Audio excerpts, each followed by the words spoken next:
નમસ્કાર દર્શક મિત્રો, સત્યમેવ જયતે લાઈવ ન્યૂઝમાં આપ સૌનું હાર્દિક સ્વાગત છે। વડોદરા શહેરના તરસાલી વિસ્તારમાં આવેલી નવજીવન ટેનામેન્ટમાં રહેતા વૃદ્ધા છેલ્લા 10 દિવસથી ગુમ થયા બાદ 11મા દિવસે આજે તેમનું મૃતદેહ મકાનના જ પાણીની ટાંકીમાંથી મળી આવતા અનેક તર્ક વિતર્ક સર્જાયા છે। વડોદરા શહેરના તરસાલી વિસ્તારમાં રવિ પાર્ક પાસે આવેલ નવજીવન ટેનામેન્ટમાં રહેતા 95 વર્ષીય ઉજમબેન ઝવેરભાઈ પરમાર ગત તારીખ 21મી ડિસેમ્બર 2024ના રોજ ઘરેથી ચાલ્યા ગયેલ હોય ગુમ થયા હોવાની પરિવારજનો દ્વારા ફરિયાદ સ્થાનિક પોલીસ મથકે કરવામાં આવી હતી। આ દરમિયાન બુધવારે તેઓના મકાનમાં આવેલી પાણીની ટાંકીમાંથી જ તેમની લાશ મળી આવતા ચકચાર મચી, જ્યારે બનાવ અંગેની જાણ કરવામાં આવતા સ્થાનિક ઘટના સ્થળે દોડી આવીને હતી અને વૃદ્ધાના મૃતદેહને બહાર કાઢી પોસ્ટમોર્ટમ અર્થે હોસ્પિટલ ખાતે ખસેડી આગળની તપાસ હાથ ધરવામાં આવી છે। જ્યારે આ અંગે મકાનમાં રહેતા ભાડુઆત ઈશ્વરભાઈએ જણાવ્યું હતું કે ઘર તારીખ 21ના રોજ 12:30 વાગ્યા પછી ગુમ થયા છે અને પાણીમાં દુર્ગંધ આવતા જ ખબર પડી હતી।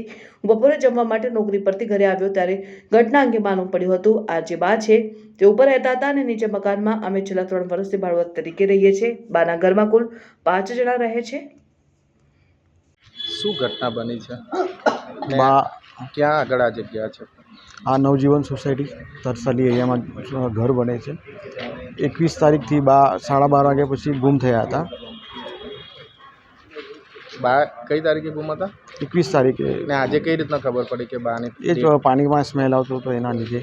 કેટલા વાગે કઈ રીતના? એ એટલું પરફેક્ટ ખબર નહીં, હું હમણાં જોબ પરથી આવ્યો હતો જમવા માટે ત્યારે બધી આ વસ્તુ મને ખબર પડી। ઉપર એટલે બા જે રહે છે ઉપર રહેતા હતા અને તમે નીચે ભાડુઆત તરીકે? અમે ભાડું તરીકે રહીએ છીએ, 3 વર્ષથી રહીએ છીએ। ઉપર કેટલા આશરે પરિવારમાં કેટલા સભ્યો? એ લોકો 4 જણા છે, બાને પકડીને 5 જણા। નીચે કેટલા જણા છે? નીચે અમે 4 જણા રહીએ છીએ। સવાર સાંજ ઘર બંધ જ હોય છે બધાના કે પછી ઘરમાં? હું તો આટલા વર્ષથી કોઈ દાડે ઉપર નથી ગયો। આપણું મકાન નીચે છે, નીચે કામ પતીને આપણે જતા રહીએ છીએ। બાની ઉંમર 95 વર્ષ છે, બા ઉપર નીચે કરતા હતા? ના, ઉપર નીચે કરતા હતા 95 વર્ષની। બાકી તો કંઈ આ જે ટાંકી છે હાલમાં ખુલ્લી દેખાય છે, એની ઉપર ઢાંકણું બેસાડવામાં આવે છે?